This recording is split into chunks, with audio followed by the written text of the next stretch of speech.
All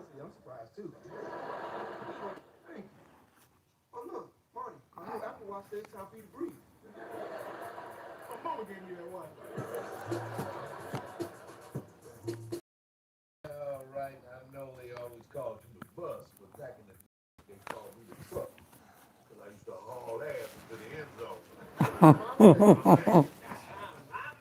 So I'm missing today. No. Hey, Gamma, how I knew you was coming.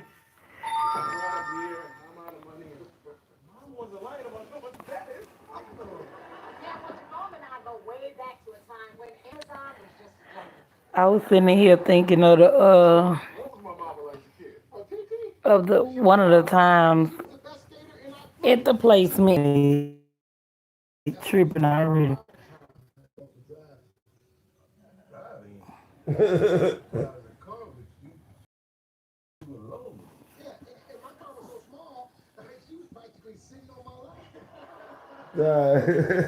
Don't you see me? Can you go to sleep till it's time for you to go to work? Can you go on now?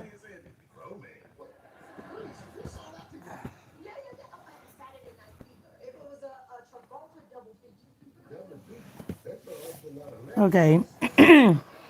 Yeah, this story time gonna be about a time at the placement where one of the staff workers would end up going to jail for a murder. Well, she actually didn't do the unaliving, her boyfriend did, but she was with him.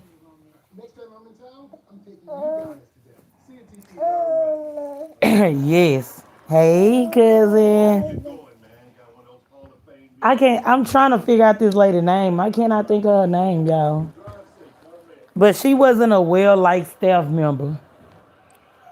She was okay, but she was real quiet. She was from side B.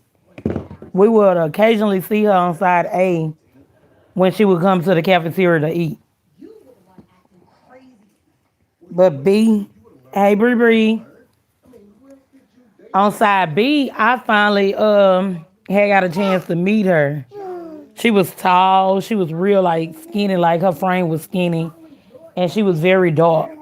She was from Crosby, Texas. Cause what we was in New Waverly, Texas. So most of the girls that worked there, they was either staying from Huntsville, Crosby, Willis.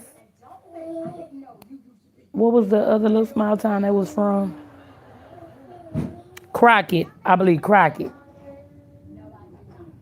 But they would work there.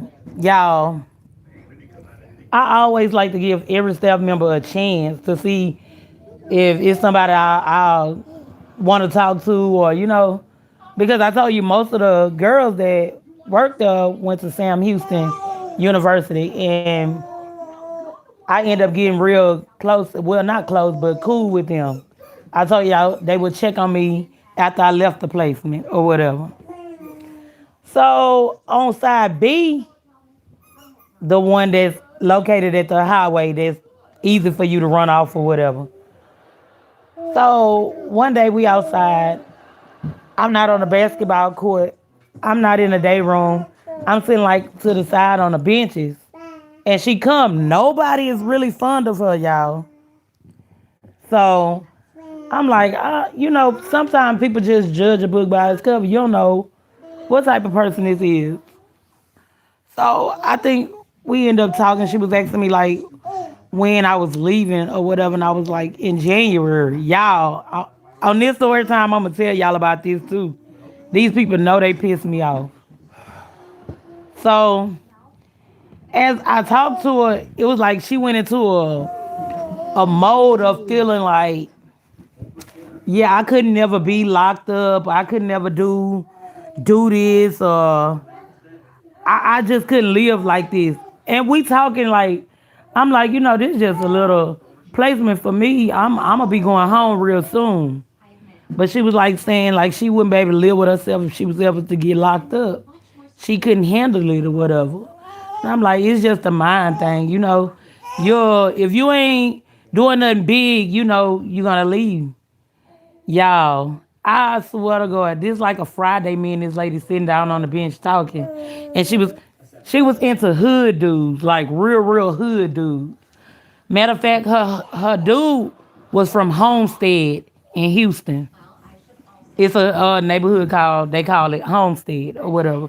He was from there. Remind y'all, she was from Crosby. I don't know how her and her dude met or whatever, but she was dealing with a hood dude. It was a Friday we was talking. Now she worked sometime on Saturday. She was never there on Sunday, but I think she was working Monday through Saturday, and her day off would be on Sunday. Y'all, her and her boyfriend, that's Friday. Her and her boyfriend got together, and I want to say it was Willis. I want to tell you it was Huntsville. It was one of those small towns, but they was going to make a drug deal. And in this small town, I guess the drug deal went bad, y'all. And her boyfriend ended up unaliving the dude that they was making a drug deal with. Y'all, I'm talking about in like where we were, like New Waverly. I guess them little neighborhoods or local communities around when they do like they news press. If it's like a big story, you automatically on the front page of it. And I remember they newspaper was $1. I told y'all she wasn't like she wasn't fond of like even staff members wasn't too fond of her. But I never knew why. Y'all, that Monday morning, Saturday she didn't show up because she went to jail. Friday night she went to jail. Oh, I didn't tell y'all they went to jail. The dude ended up unaliving the dude they was making a drug deal with. They was gonna end up bringing the body back to Houston, I guess, to her dude neighborhood. But in the process of bringing the body back, I don't know, in the midst of him being unalive, that them together worked together and put the body in the trunk. Cause they driving back to Houston with the body. They end up getting pulled over by Conroe police. They end up getting pulled over by Conroe police. I don't know how Conroe police knew the truck checked their trunk, but they end up checking the trunk of the car and the dead body was in the trunk. So now y'all, it's like a big old news story or whatever. Come Saturday, she didn't come to work because she's in jail, right? She wasn't officially charged with murder, I don't think, right off the bat, but she did go to jail with her boyfriend on the case. Monday, I guess, between the weekend, her family must have bonded her out. Cause Monday now she back on campus A. She coming through like the cafeteria and everybody just looking at her like with their mouth dropped because they looking. Everybody have the newspaper of the story that didn't hit. So everybody just looking at her. And she walking through so nonchalant, like, what the fuck? Like, what are y'all looking at? That's how pretty much she was looking.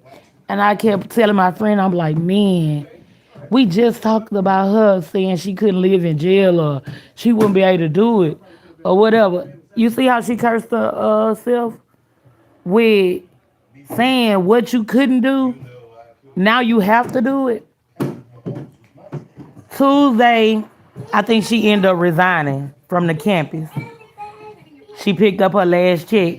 These people were so crazy, y'all. They had all the newspapers of her on the front cover because they had her mugshot laying all over the desk where she could see herself on the front page of the what it was called, the Sam Houston newspaper. What was it called, y'all? It's like I don't know what y'all particular newspapers thing called, but I was like the Houston Chronicles. It pretty much tell you what's going on in Houston or whatever. I think theirs was the Sam Houston Chronicles. It was something, but it seemed like they had went and bought every newspaper off the stand to show her on the desk. She got a little check or whatever. She gave them their keys and stuff, and she walked off. Yeah, I always wonder whatever happened with her in that case because it was a murder, right? And they listed in the Sam Houston paper as a drug deal gone wrong. I often just wonder, like, whatever happened to her, did she ever get off, or did her and him both get convicted? But we know he getting convicted because we know he probably was the one that killed her. But I can't say that because she was with him. But y'all, she was so embarrassed of what happened.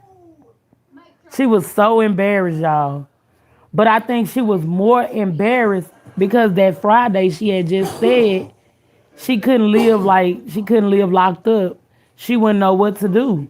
So now that you are faced with that, what can you do? So you talking to a kid about being in a placement that only has 6 months. You have a lifetime to go.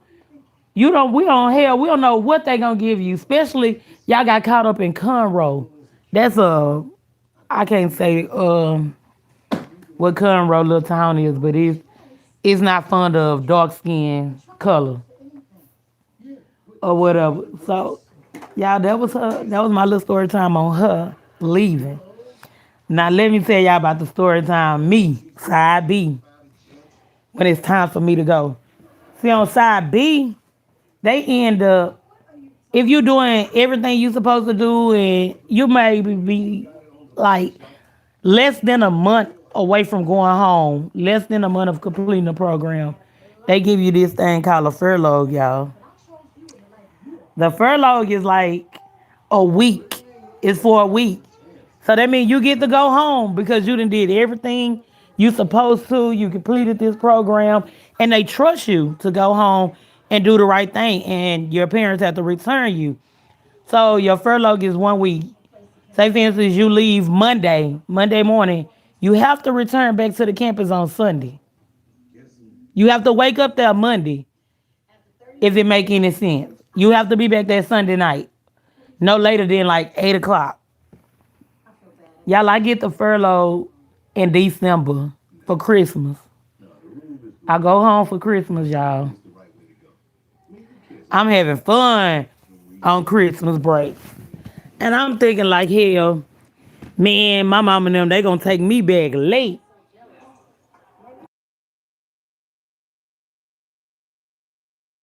I'm like, my mom and them gonna take me in late because we have the 8 p.m.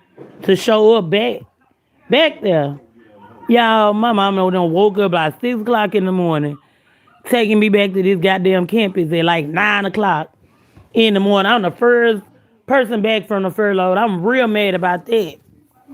But then in the back of my mind, I'm like, I'm gonna be leaving come I think I was supposed to leave January the 6th or January the 7th. It was one of those days I was supposed to leave. So I was mad, but I wasn't mad because I was getting ready to go home.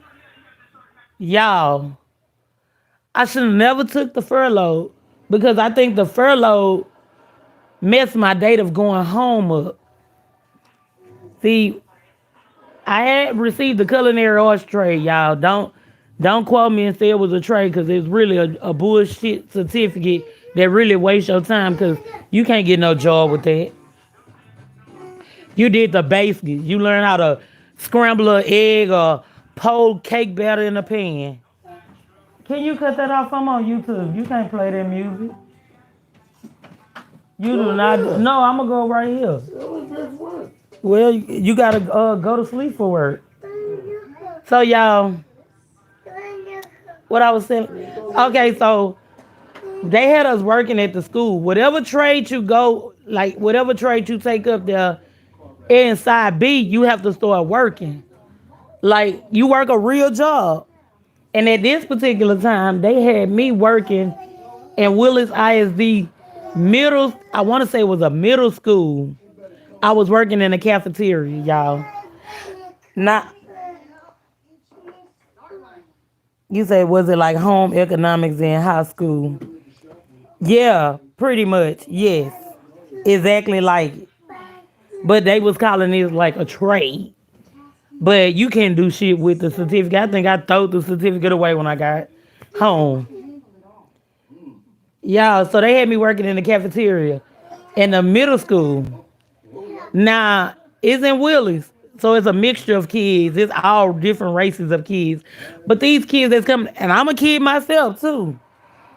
But these kids coming in there, my first day there, y'all, it was like they was nerve wracking to me because, I was working on a line where you pay. You pay for the food that you want to eat.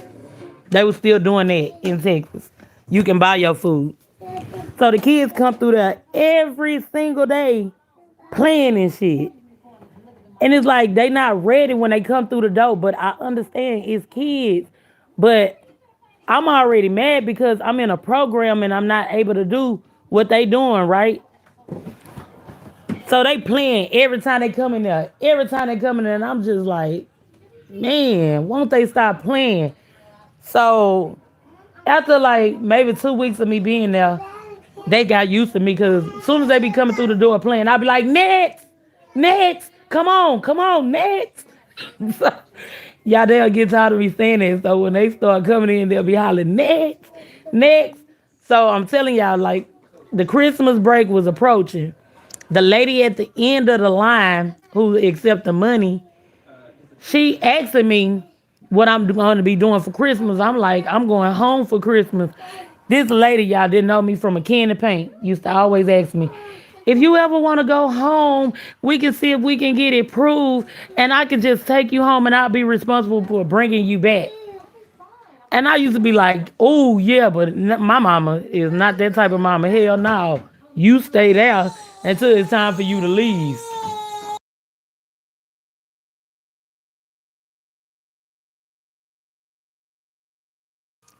So, y'all, I go on the furlough. I come back.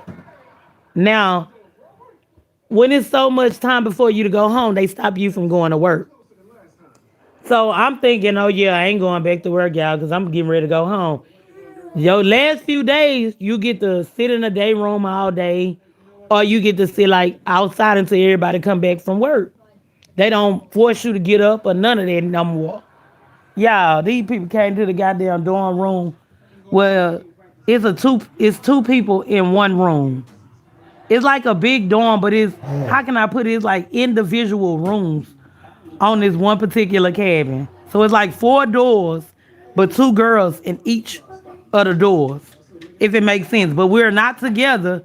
We're separated into twos. We can't see them, they can't see us. Like a little apartment building, pretty much.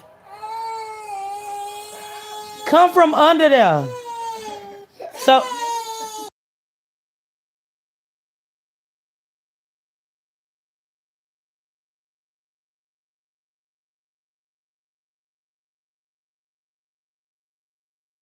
we got a little technical problem, my baby crying.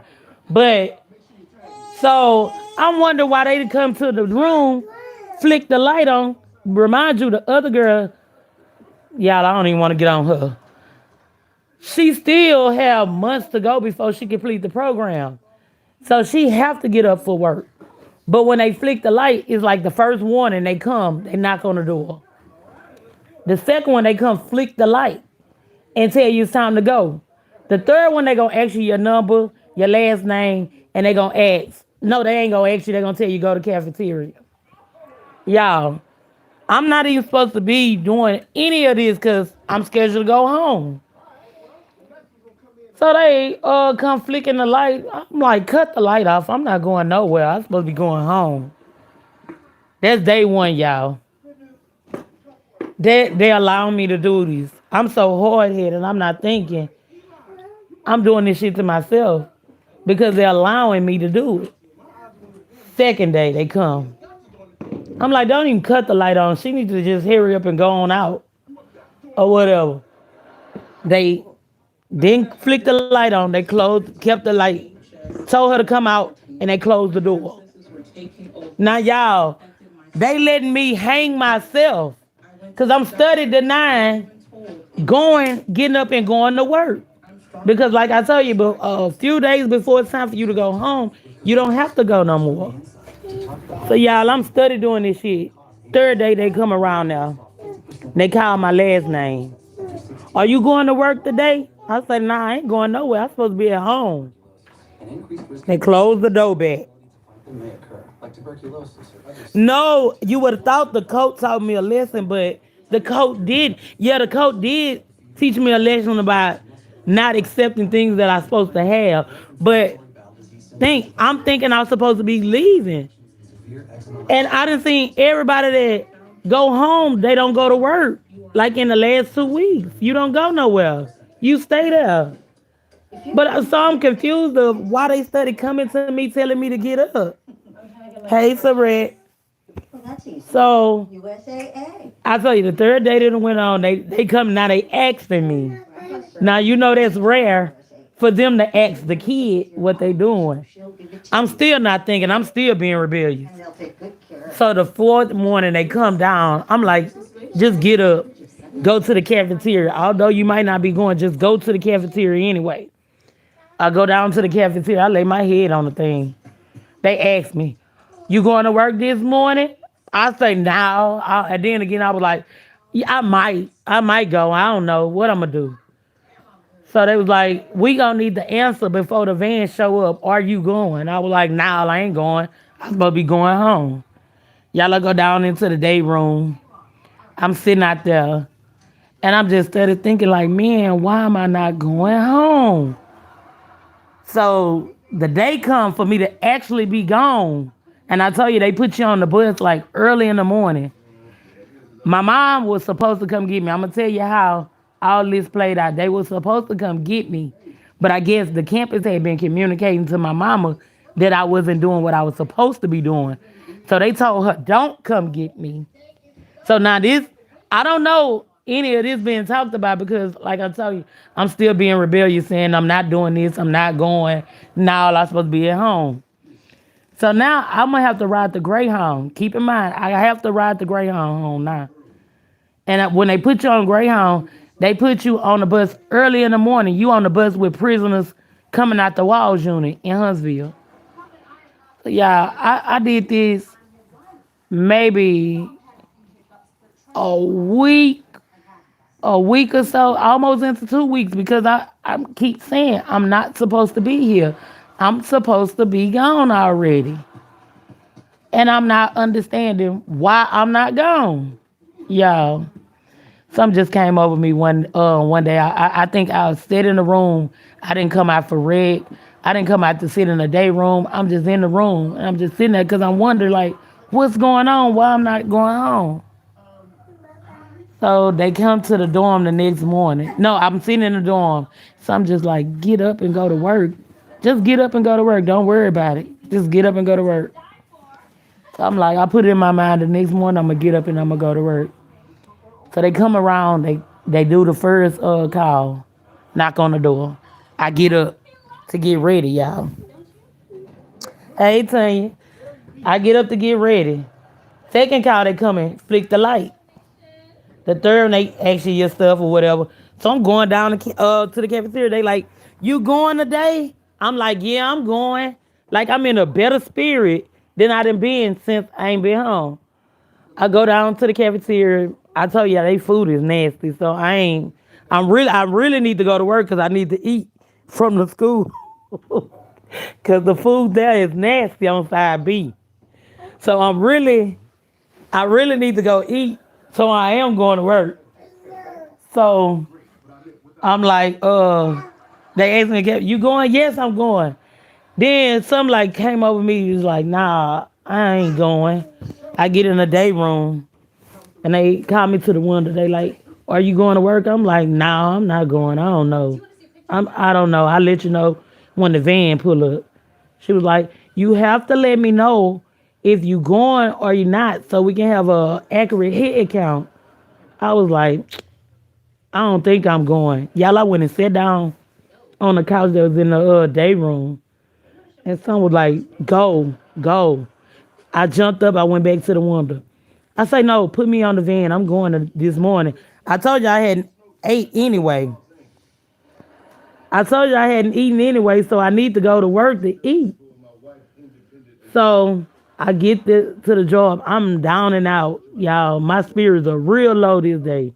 Them kids knew my spirit was low because I wasn't joking no more. And like a few of them came in and I was like, man, when we ain't see you, we thought you was gone home. I was like, nah, I ain't gone home yet. Or whatever. I don't know when I'm gonna go home. So the kids that come in there all the time playing, they come in there, they know I ain't yelling next. So they know I'm not in like myself. Stop, that girl ain't hit you that hard. So they yelling next, next, but I'm not in the mood to be playing because I'm really Zoe, stop fighting. Pocket move. So the cafeteria lady that sit at the end and take the money, she was like, don't worry about it. Don't worry about it. It's gonna be okay. You know you gotta leave sometime soon. And I'm like, yeah, you're right. But I'm ready to go home now because I'm supposed to be already at home. So that day, I finish up my day or whatever. I leave around 2. I leave before the kids even get out of school. Because I'm there for breakfast and I'm there for lunch or whatever. Y'all, I get up. No, I'm in there. I'm doing everything I'm supposed to. So I go stand outside because you have to be outside ready for the van when they come to come get you. You can't even be messing around. You can't be doing nothing. I'm outside. I'm waiting. I'm waiting on the van. The van pull up. The lady that's driving the van, she been noticing like my body language since I got on the van that morning. She like, let me tell you, I was gonna call my name, but I can't call my name. She was like, don't worry about it. Don't tell them I told you. But when you get back, you about to go home. I said, I'm about to go home. She was like, yeah, you about to go home. You could have been went home had you got up and went to work like they told you. They was going to keep on dragging it out until you got up and went to work. I'm like, so I held me up this entire time, just not going to work. Y'all, I'm on the bus. I'm happy. Well, not on the bus. I'm on the van. Happy, but remember, y'all, she telling me, don't let them know that she told me that I was going home. So I'm in there. I'm trying to hold my composure. I'm like, I'm going home. I'm going home. Like it seemed like the van back to the campus was extra long. It was extra long that day. And I told y'all, if you're leaving, you normally leave in the morning. So this crazy because I'm leaving in the evening. So they wasn't expecting me to get up and go to work. So they didn't even buy me a ticket to leave that morning. They thought I was gonna say no again. Y'all, I get off the van. They tell me to come like immediately into the day room. I go down there into the day room. They like, go to your room and roll up the mattress. Get all your stuff and just throw it out to like the little bridge area. You going home. Y'all, I'm pretending like y'all happy, but I'm already happy because I already know the news or whatever. Y'all, I roll that mattress up, threw that stuff out to like to the bridge area where they pick it up or whatever and take it back to the main campus. Y'all, I'm on there happy. Now let me tell y'all what slow down this happiness. I told y'all you leave in the morning if you leaving. Now they done stopped my mama and them from coming to get me because I have not done what they asked me to do these last 2 weeks. So now I have to ride the Greyhound home. It's like 5 in the evening, y'all. These people sitting up trying to give me a Greyhound ticket to get home. They trying because they want me to be gone that day. Or whatever. They done ran out and got a ticket. The ticket was even no good, y'all. I got on this bus by the grace of God. The person that was driving the bus was like, you got another stop to make? My stop is in Houston. Do you need to transfer it onto the other bus? I'm like, no, that's my stop too. Houston. Y'all, the ticket wasn't even no good. That person still allowed me to ride the bus. The whole time I'm nervous on this bus because it's like the Walls unit is prisoners still getting out. I guess they was releasing them all day or whatever. And I'm still young. Y'all, I get downtown to the bus station. My mom was waiting right there. They was like, girl, you could have been at home. You was not doing what them people said. We was scheduled to pick you up, but they called and stopped us. I'm like, man, I could have been gone home. The moral of the story is when you when you in trouble and you already in a placement for your behavior, kind of knock off that attitude, knock off that tough act because they just trying to break you down to build you back up into a better person. But it was like I told y'all, the punishment was never a punishment to me because I went in there and I was able to just blend in and just enjoy myself. So the trouble that I was in, it was still like I came in the same way I was leaving out. Nothing had changed, nothing had affected me, nothing. It was just like, hey, I understand I went through this program. I was away from home. In that program, I did lose how old you how old I went in the program when I was 16. I left the program when I was 17. No, I was in the program. Damn, wait a minute. I had turned 16 in juvenile.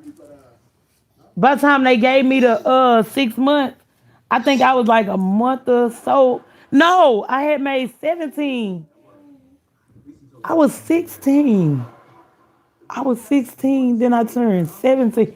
Somehow, when I discharged a program in January, I was 17. I know I was 17 when I discharged because 4 months later, I turned 18 and my mama kicked my ass out. Yeah, because I was still on probation. It seemed like as soon as I discharged the probation, I was on probation through the whole program, y'all. That's crazy. I told you how she had kept calling the people, and they kept on extending my probation to where they put me on SOS probation and all this. Yeah, I got on this probation when I was 16 years old. Supposed to have been a 6 month probation. I didn't get off this probation. I was 18 years old, y'all. That's how she just kept calling them people. I guess yep, I was 17. I was 17, y'all. Why you announcing it, loser? Yo. Y'all, he scared to answer his phone. That's his side piece calling him. He go to work in a little bit, y'all. Just wait. He'll be able to talk.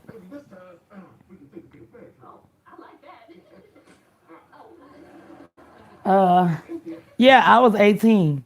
I was 17. I turned 18 4 months. She put me out. Baby, she had to stretch that probation to I guess, all that she can deal with me and my attitude and my goddamn behavior. She kicked my ass out, y'all. At 18, woke me up at 12 o'clock midnight and told me to get up and get out. Because I used to be walking around there the time I was there saying, when I turn 18, I'm going to get out. I'm going to get out.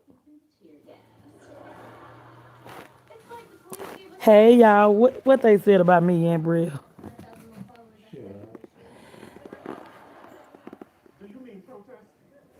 Uh-uh. His side piece probably didn't call him while he at home. She know he leave for work in the evening. She probably thought I was going to work. Now he scared to answer the phone. Answer that motherfucker. Tell her I'm at home. But yeah, my mom wasn't playing with me, y'all. She was playing with me. Don't get mad because your mama didn't discipline you. I would love. That's why I was disciplined. Oh, you telling me to leave him alone? he led to the side, texting the probably saying call back later. Y'all, I was such a bad kid. This story ended pretty quick. 36. That it clicked in my head. I'm like, that was the funny part of that. I'm sitting up worried about when I'm going home, and I'm actually holding me up from going home. But it was a lesson inside of a lesson. Like, stop trying to be grown. This is why you here. You won't listen to nobody. And you still gonna carry it out. But I felt like they shouldn't have done me like that because they didn't do nobody else like that. Everybody that went on a furlough, they was able to go home without no hassle. Why do me like that? Oh, I might got another story time in this one. Yeah, always remind y'all kids, remain in a kid's place. It's nothing special about being grown, especially when you rushing to be grown. It ain't nothing special about rushing to be grown. Be a kid as long as you can. If I can just go back in my life and change a lot of things that I done growing up, I probably would start at right at the age of 15. I would correct everything I started doing at the age of 15 to fix it. Because I think that's where my life just took a drastic turn at the age of 15. 16, I was on probation. 17, I'm on probation and a placement. 18, I had to get out of the house. Like, and it's like, as I replay that and I have my 5 daughters, I want them to put in mind that these things happen because I was doing stuff that I wasn't supposed to be doing. Like, my mom had to put some kind of protection in place for herself. If I go out there and get in trouble and I'm a minor, that fall back on her. So I wouldn't want to see my mama going to jail or being punished for some shit I'm out here just really doing, not knowing the effects that it take on your parents. Now that I have my own kids, I see everything that my mom was saying. I love my mom for being a strict parent. I let me go here, there. I just didn't understand why she just kept extending that probation on me, instead of calling these people, leave me, stop doing it. And I used to always tell myself, like, as a mom, you're supposed to protect your kids from the system. You're not protecting me from it, you placing me in it.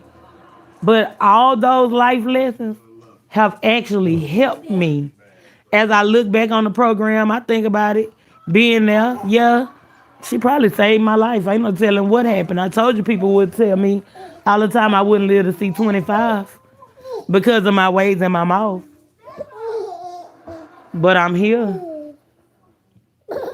But like, I have my big daughter, she be sometimes be want to be sassy and be grown. She better be glad they do not do the same shit at that program, because she'll show be down there at it. Just to show, you got to do what's best. What you said, right? Because I try to make sure my grandkids enjoy just being. Yeah, these kids don't understand by being a kid. I didn't understand neither. Do it, Embryo. Do the video about the live. About the kid.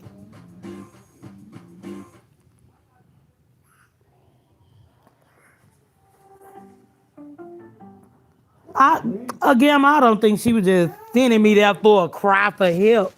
Y'all, I'm gonna ask y'all this question. And I pretty much feel like I probably was her worst kid. I think I probably was. She didn't experience with her first child, my sister. My sister is a teacher, so she kind of, I don't even want to touch on her. She kind of bougie a little bit. My brother, he real hood.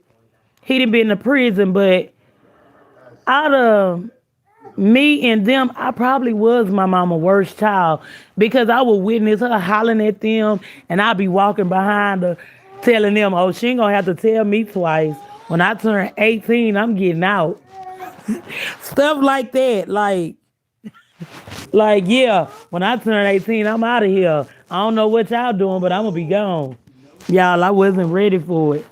When I tell y'all I wasn't ready for it, I was not ready for it. The time I was in my placement, my brother was actually in prison. So, y'all, I gotta tell y'all this story. Y'all probably gonna trip out. I probably told you about it. Y'all, but my mom, I don't know what she was trying to keep her kids separated. At some point, I used to feel like she trying to keep her other kids away from me. That's how I would feel. Like, yeah, he said he's moved from Michigan to Tennessee with no. Tell him, yeah, right. He ain't gonna go nowhere. Tell him the day he feel like he gonna move, he gonna be moving back in.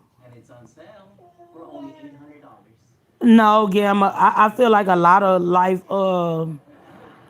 choices I made me into a better person.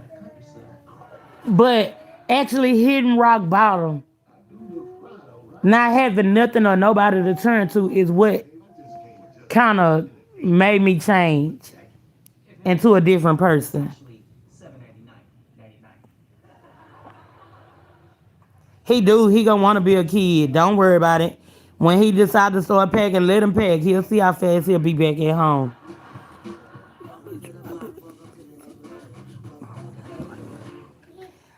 Gamma, that would used to be my favorite word. Walking past my sister and brother, she ain't gonna have to tell me twice. That was my favorite line. She is not gonna have to tell me twice. I'm getting out of here when I turn 18. But y'all, I felt like she would kind of keep her other kids away from me, and she would keep us separated. Y'all, it was on side B. I told y'all I had turned into a demon on side B. Now I'm really getting in trouble on side B where I'm supposed to get home. I told you, like, the girls, we up closer to the highway, the boys in the back. At this campus, y'all are able to mingle, but y'all still have to keep distance, right? So I end up getting in, I end up getting in trouble one day. I end up having to be restrained. After they restrain you, they have to call a parent or they have to give you a phone call to call a parent to explain what happened, right? So they won't get in trouble. But when they restrained me, I didn't take the time out to call my mama. I called my auntie. And I was telling my auntie what happened, whatever, because I'm trying to use the phone. So she was asking me, have I talked to my brother? And I was like, no, I ain't talked to my brother. I, I'm that, I'm definitely gonna go back home for moving out to her. Yes, I didn't try to go back a bunch of times, Peaches. So she asked me, have I talked to my brother? And I'm like, no. She was telling me like my brother was in prison or whatever. And I was like, can you give me the information? Remind you, this is a quick phone call because you're only supposed to be telling why you end up being restrained. So I get the pen, I'm here, I'm writing down my brother information. Now I'm writing my brother. After I get the information, I write my brother. Now I'm at this placement. They put a stop to you writing prisoners. They don't care who that prisoner is. They don't want you being mixed up with that, right? But I was able to write my brother, and my brother wrote me back. And my brother, I'm not gonna lie, my brother was giving me some good advice. Like my brother was telling me, like, you need to stop doing that, especially while you in that placement. You need to stop. I got into it with with one of the staffs. That's what happened. A male staff. Yeah, he was really a B. I'm not gonna lie. He was just being a B. Nobody else was really tripping on us like that, but he would come to work and take his job too serious. Y'all know how the people be that want to be a real police officer, baby. You just a staff member. You not even in law enforcement. You not even a security guard. Chill out. Yeah, he ended up restraining me because I was talking mess to him or whatever. So I was telling my brother in the letter about what happened, and he was like, "Man, you gotta chill out. You gotta just stop doing it." So I know you in there, but you can't be doing it. He was like, "I don't know if you ever heard they can put out a freeware case on you. They can give you another case while you up in there, and you won't be going home." So pretty much when I used to be writing my brother, he was kind of helping me navigate through it or whatever. So when I end up leaving the placement, I think my brother had a few months left of prison or whatever. Y'all, my brother came home. I'm at home. I'm happy my brother getting out of prison because now we finally get to see each other, I think, in maybe 2 years. Maybe 2 years we hadn't seen each other. $1 a day. Y'all, I'm telling y'all, I was hard headed. I hadn't got a tattoo on my leg, on my right leg. It had my name. I had the tattoos on the back of my legs. It's a pair of dice.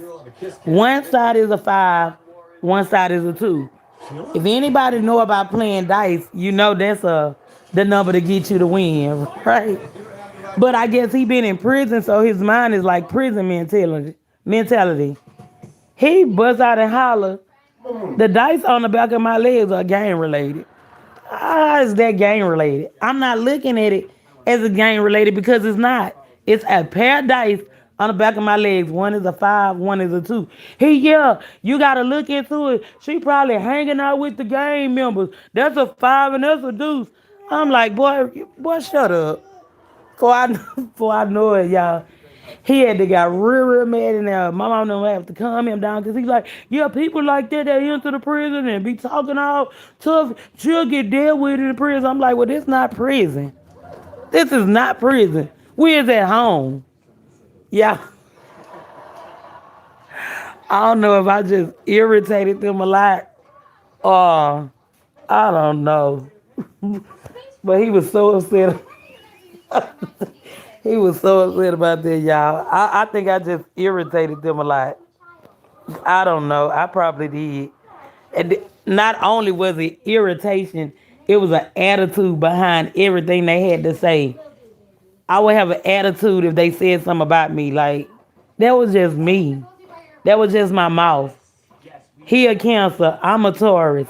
My mom and my sister is a Libra. My stepdaddy was a Taurus. So it's like, I'm stubborn. I'm bullheaded. I'm going to defend my point until it's not a point to defend no more. You get out the way. Let's call back that number on live. Yeah, so I don't know. I'm a tomorrow story time. I'm gonna tell y'all the time me and my sister was gonna fight on Christmas. No, go put your collection. You telling her to get up there and go use the microwave? Tell her use the stove. And if you do tell her to use the stove, y'all heard it. He said he gonna tell his daughter to go use the stove. Oh Lord, you're towards good food, yes. I feel like that's how it be sometimes. That's why I told y'all on the live, I can hold on to a grudge. I can hold it.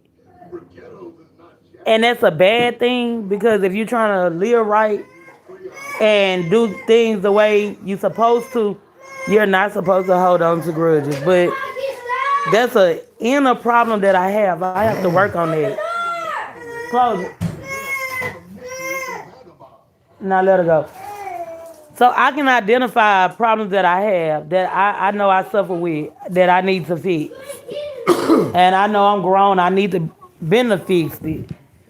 But, hey, that's how the ball bounce sometimes. Then my kid's dad here Taurus too, so y'all know we be up in here defending our point to one another. But yes, y'all, I'm gonna have to tell y'all the story of time about me and my sister about to fight for Christmas, y'all. It was heated, baby. It was heated. She just a bougie one. Ain't nobody fall leg. We grew up in the same damn house. We are the same mama. Why are you so bougie and everybody else so hood, but you bougie?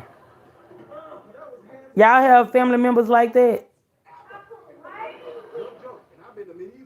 Yeah, nobody is perfect, but when you can identify your own flaws, it's best you start working on it because I can identify it. I know people probably say it as well that know me or come across me, they know.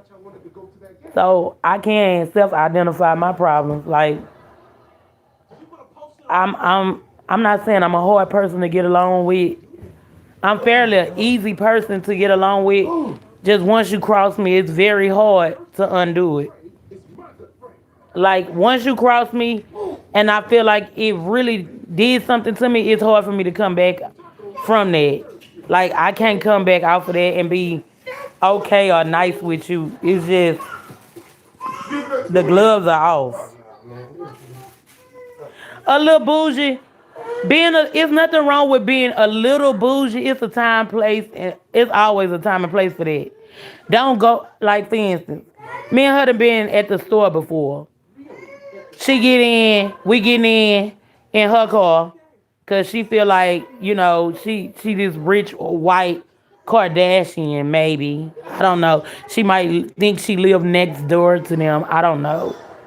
But she was like rushing, hurry up, hurry. Girl, it was a car just pulled like they was going into the store parking lot. They was gonna park. She see they head like, oh, hurry up, get in the car. They gonna rob us. Like, girl, I don't want to be around you.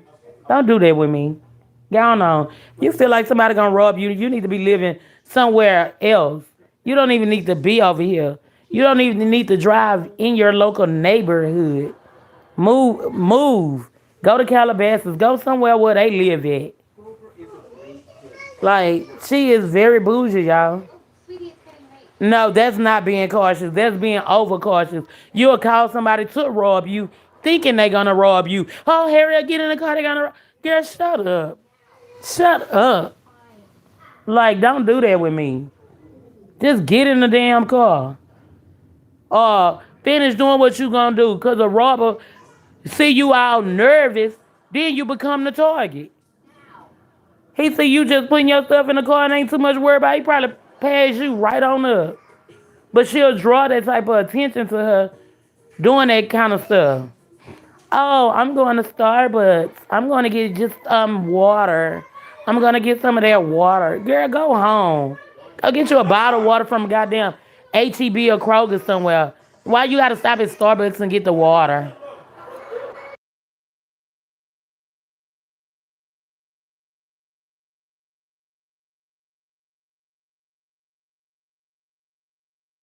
Yeah, she just be over. It's her. It's who? They fight? Yeah. Uh, well, y'all, that concludes story time. My 1 year old and my 2 year old and got into a little fight, so I'm gonna have to break them up. But thank y'all for liking. And even if y'all subscribe, I truly appreciate it. So stay tuned for tomorrow's story, the time me and my sister was gonna fight for Christmas. The bougie one. Thank y'all. Bye bye. What the hell?